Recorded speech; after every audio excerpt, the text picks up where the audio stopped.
नमस्कार, आप देख रहे थे कोलकाता न्यूज़। ऑल इंडिया एकता फाउंडेशन के जानिब से कैंडल लाइट मार्च का इनेकाद किया गया, जिसमें तमाम धर्मगुरुओं ने रास्ते में उतर कर हिजाब के मामले पर उन्होंने प्रोटेस्ट किया। आइए देखते हैं पूरी खबर, क्या कहना है तमाम धर्मगुरुओं का और वहाँ पे जितने भी लोग शिरकत किए उनका क्या कहना है। आइए देखते हैं पूरी खबर।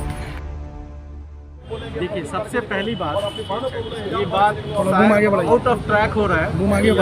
ये किसी मुस्लिम के अगेंस्ट में है या किसी हिंदू के अगेंस्ट में है या किसी के अगेंस्ट में है। एक्चुअली ये अगेंस्ट बुराई और अच्छाई के बीच का डिफरेंस को डिफरेंशिएट करता है, ठीक है। तो सबसे जो इम्पोर्टेंट चीज़ है, ये जो चीज़ को लोग भटका रहे हैं मुद्दे को, सही और गलत, ये किसी भी रिलीजन के हिसाब से ये सही नहीं है कि किसी एक वोमेन को या किसी औरत को 10 लड़के जाके अब्यूज़ करें। तो मेन मुद्दा ये है कि पहले तो ये बात की बात आती है कि उस लड़की ने हिजाब पहना तो उसको उन्होंने अगेंस्ट किया। पहले अगेंस्ट उन्होंने एक सिंगल लड़की को करा, जो इवन हिंदू रिलीजन में भी ये नहीं कहा जाता कि किसी सिंगल लड़की को 10 लड़के अपोज करें।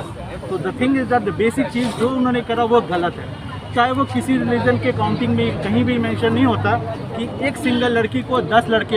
ये क्या है ना, किसी भी सोसाइटी में माइनॉरिटीज़ वर्ड मेरे हिसाब से तो एग्जिस्ट ही नहीं करना चाहिए, because society is basically made for equality. तो माइनॉरिटी हम अपने आप को एक्सेप्ट करके ही हम अपने आप को छोटा साबित कर लेते हैं, और जब हम अपने आप को छोटा साबित करते हैं तभी हमसे ऊपर वाले हमें दबाने की कोशिश करते हैं। और ये चीज़ तभी इक्वालिटी आएगी जब हम अपने राइट्स के लिए फ़ाइट करेंगे, और हमें हमारा राइट तभी मिलेगा जब हम एजुकेशन पे फोकस करेंगे। और ज़्यादातर लोग यही चाहते हैं, कोई भी पॉलिटिकल पार्टीज़ हो, उनका मोटिव यही होता है कि हम उनके लिए भीड़ बने, इलेक्शन के टाइम बाकी चीज़ों में रैली बने, पर कोई ये नहीं चाहता कि हम उनके साथ स्टेज शेयर करें और उनसे सामने आँख से आँख मिलाकर अपना हक मांगें। तो सबसे जो ज़रूरी है वो ये कि हमें अपने पहले हक के लिए हमें अपने एजुकेशन, अपने राइट को पहचानना पड़ेगा, और सबसे जो इम्पोर्टेंट चीज़ है उस चीज़ के लिए वो है एजुकेशन। इसलिए देखिए, हिजाब एक छोटा सा मुद्दा है, आप भी जानती हैं पॉलिटिक्स हमेशा मुद्दों पे होता है, मुद्दा ख़त्म पॉलिटिक्स ख़त्म। और अभी इलेक्शन है, बहुत सारे स्टेट में इलेक्शन है, और लाइक जो बीजेपी की गवर्नमेंट है वो हमेशा यही करती आई है, हिंदू मुस्लिम। लेकिन आप एक चीज़ मुझे बताइए, ये बेसिक है, कौन से रिलीजन में ये लिखा हुआ है कि एक सिंगल लड़की को, चाहे उसने कपड़े जैसे भी पहने हो, 10 लड़के उसको अब्यूज़ करें? क्या ये हिंदुइज़म में लिखा हुआ है, या इस्लाम में लिखा हुआ है, या किसी भी रिलीजियस में ये नहीं लिखा हुआ है कि एक सिंगल लड़की को 10 लड़के अब्यूज़ करे?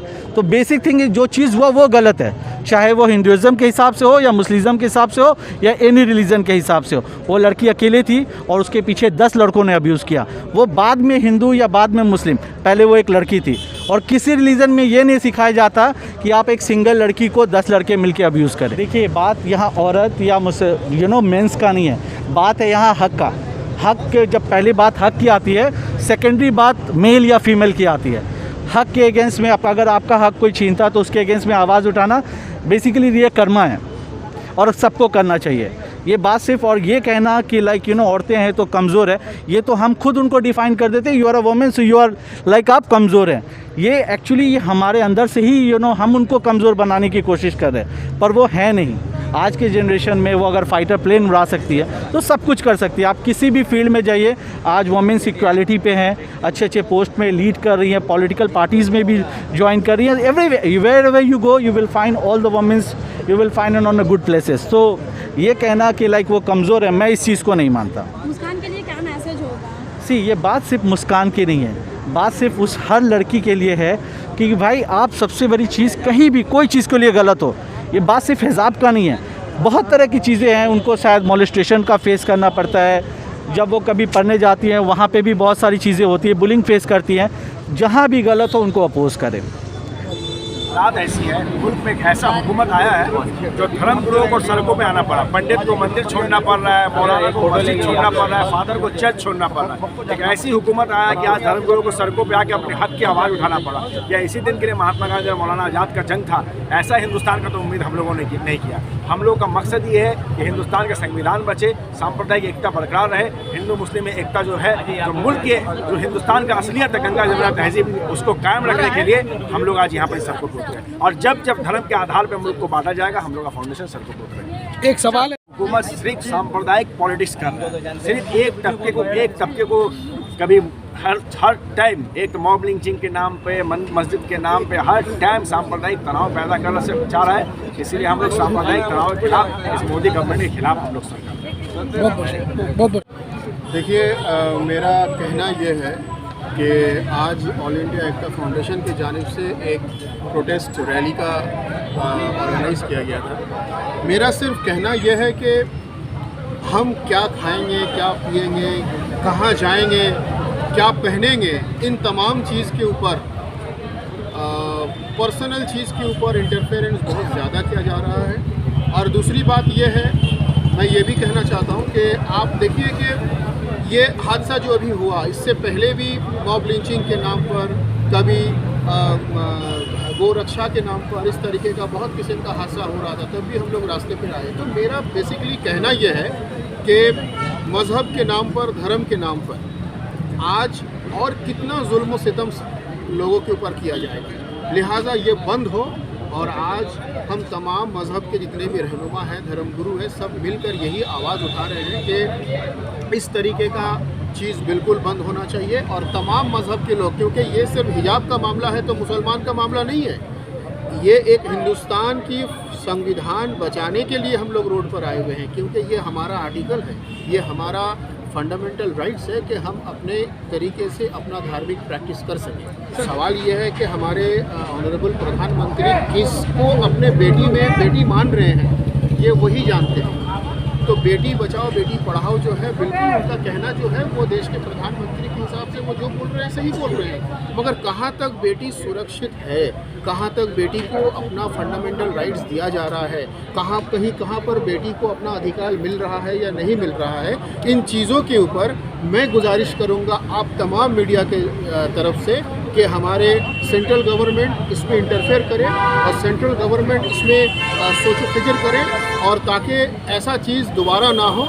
इस तमाम चीज़ के ऊपर उन लोगों को सोचना बहुत ज़रूरी है।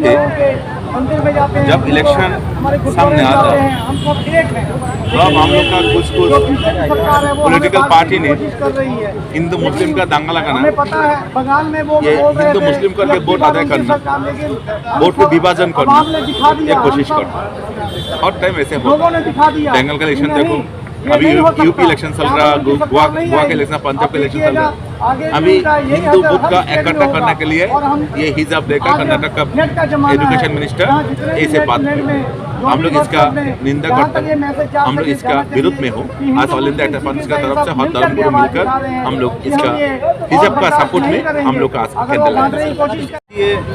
ये अलग बात है, इधर पॉलिटिकल बात हम लोग नहीं कर सकता।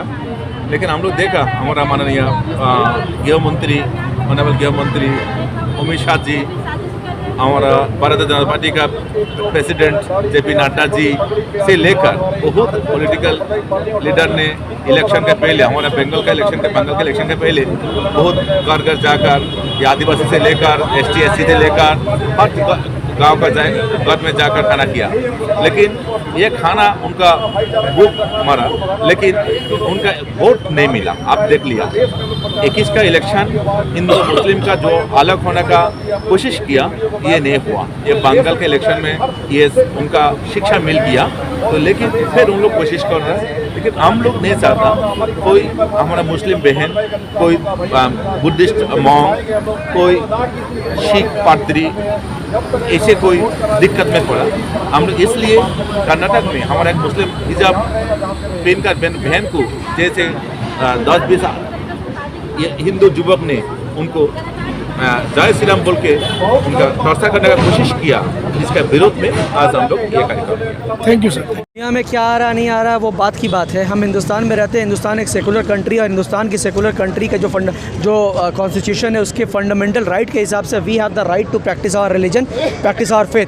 और हमारे फेथ पे आज उंगली उठाई जा रही है, क्योंकि हिजाब जो है is not a choice but हिजाब इज़ आवर फेथ। हिजाब इज़ मैंडेटरी इन इस्लाम। और वो देखिए जिस तरह से टर्बन सिखों का जो टर्बन होता है वो उनको पहनना उनके लिए ज़रूरी है, मगर बहुत सारे लोग नहीं पहनते। इस तरह से हिजाब हमारे लिए ज़रूरी है। अब जो नहीं पहनते वो नहीं पहनते, वो उनकी मर्ज़ी है। 5 वक्त की नमाज़ हमारे लिए ज़रूरी है, हमें 5 वक्त का नमाज़ हमें फ़र्ज़ कायम कर दिया गया है। जो पढ़ते हैं वो पढ़ते हैं, जो नहीं पढ़ते नहीं पढ़ते। इसका मतलब ये नहीं है कि नमाज़ पे बैन लगा दी जाएगी, इसका मतलब ये नहीं है कि टर्बन पे बैन लगा दी जाएगी, इसका मतलब ये नहीं है कि ब्राह्मण जो जनेऊ पहनता है जनेऊ पे बैन लगा दी जाएगी, इसका मतलब ये नहीं है कि हिंदू जो टीका लगाता है टीका पे बैन लगा दी जाएगी, इसका मतलब ये नहीं है कि क्रिश्चियन अगर क्रॉस पहन के जाता है क्रॉस पे बैन लगा दी जाए। ये नहीं हो सकता। हमारे फंडामेंटल राइट को हमसे छीना नहीं जा सकता है।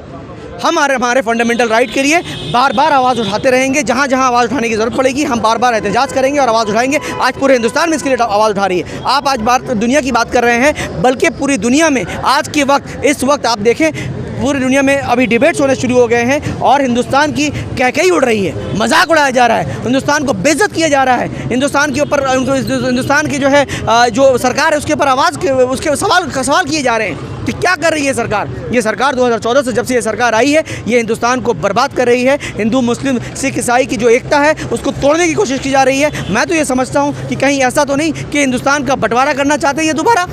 ये क्या करना चाहते हैं? ये अभी विशेष एक धर्म के ऊपर इन लोगों ने टारगेट किया है। मुझे तो लगता है आज इन्होंने मुसलमानों के ऊपर टारगेट किया है, कल सिख के ऊपर करेंगे, परसों क्रिश्चियन के ऊपर करेंगे। और क्रिश्चियन के ऊपर तो इससे पहले भी कर चुके हैं। जब 2014 में इनकी सरकार बनी थी, आप याद करें, साउथ में और उड़ीसा में ऐसे बहुत सारी जगह में चर्चेस के ऊपर जो अटैक हुआ था।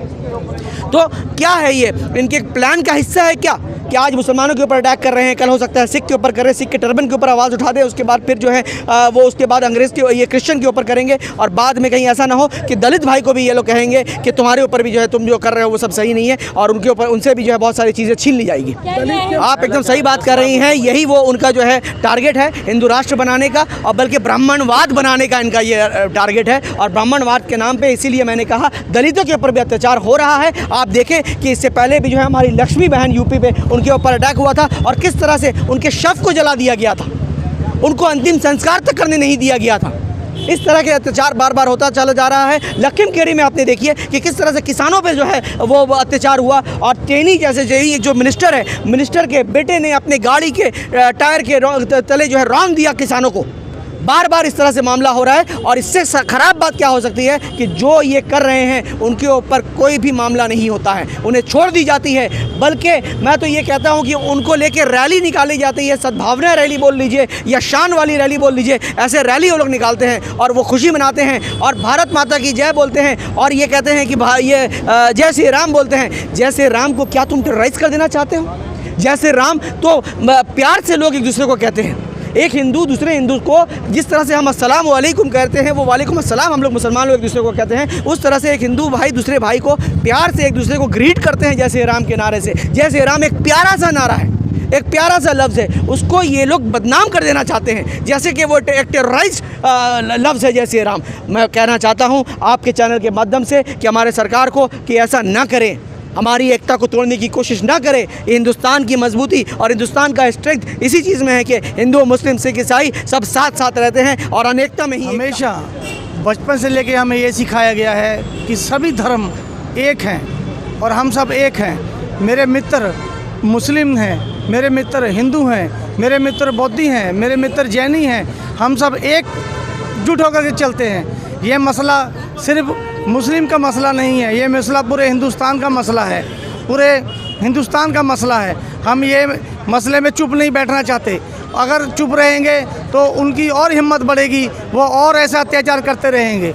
हमें ये दिखाना होगा उन्हें, जैसे हमने पहले दिखा दिया बंगाल में करके, उनको यहाँ से भगा करके सत्ता में अब दीदी को ला करके उन्हें हरा करके, वैसे ही हमें हर स्टेट में उन्हें हराना होगा। ये प्रचार करना होगा, हर जगह ये बोलना पड़ेगा कि वो क्या कर रहे हैं। जब से उनकी सरकार आई है तब से देख लीजिए आज तक कहाँ था देश, कहाँ पहुँच गया है। आप अंदर की बातें तो अभी बहुत गहरी हैं जो हमें नहीं पता है। जब ये सरकार जाएगी, दूसरी सरकार आएगी, तब पता चलेगा कि असल में अंदर की बातें कहाँ हमारा देश कितने और गड्ढे में जा चुका है। हम इसमें चुप नहीं बैठेंगे। अगर वो पत्थर उठाएंगे, ईंट उठाएंगे, तो हम उसका जवाब और ज़ोर से देंगे। एहतजाज जो ये आज का था, ये हिजाब के लिए प्रोटेस्ट लगाया गया था। हिजाब पहन के कोई हमारी बहन, हमारी माँ अगर रास्ते पे चल रही है और उसको देखकर आप लोग नारे लगा रहे हैं, तो नारा क्या लगा रहे हैं? जय श्री राम। राम का नाम लेकर हमारी माँ बहनें को डरा रहे, इससे ज़्यादा शर्मसार और शर्म की बात हिंदुस्तान के लिए नहीं है। इससे ज़्यादा क्या कहे आपको। अगर आप लोगों को ऐसा लग रहा है कि ये हम लोग भगवा झंडा, भगवा तौलिया और भगवा गमछा ओढ़ के अगर जय श्री राम चिल्ला रहे हैं तो हम लोग अपोज़ हैं, तो आज आपके सामने जो लोग प्रोटेस्ट कर रहे थे वो ख़ुद भगवा कपड़ा पहन के प्रोटेस्ट कर रहे थे। आप लोग के सपोर्ट में अगर वो लोग रहते तो आज ये प्रोटेस्ट में वो लोग कभी नहीं आते। तो वो लोग समझते हैं कि इंसानियत क्या होती है और हैवानियत क्या होती है। इससे ज़्यादा कुछ नहीं कहना चाहते हैं। ऑलरेडी हिंदुस्तान का नाम बद से बदतर होता जा रहा है इस भगवाधारी लोगों के वजह से।